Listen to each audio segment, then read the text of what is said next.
How to add WhatsApp or Messenger button to Facebook page. Hello guys, this is Atticus and welcome back to another tutorial video. In today's video, I'll teach you guys how you can add WhatsApp or Messenger button to Facebook page. So without any further ado, let's dive right into it. The first step is open up your Facebook. Make sure that you're logged into your Facebook page, and after doing that, just head over to the bottom right corner on the menu section. Now tap on your profile on the top to head over to your Facebook page profile. There we go. Now to add the WhatsApp or Messenger button, tap on the three dots right besides advertise.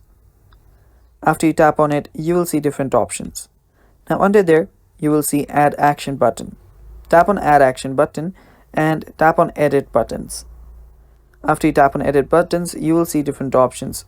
So here, all you now need to do is, if you want to add a WhatsApp button, simply tap on this WhatsApp and connect to your WhatsApp account.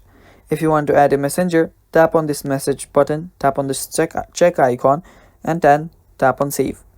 After you've selected whatever you want, simply tap on the save button on the bottom, and now your Facebook page will have the messenger button. So let me just check. Head over to your profile, and now if you scroll down, you should find the message button. Now you can check this out from your other page. You can check this out from your other profile and you'll see a message button there. And that's basically it, guys. That is how you can add WhatsApp or Messenger button to Facebook page. Thanks for watching. That is all for today's video. Stay tuned for more, and bye bye.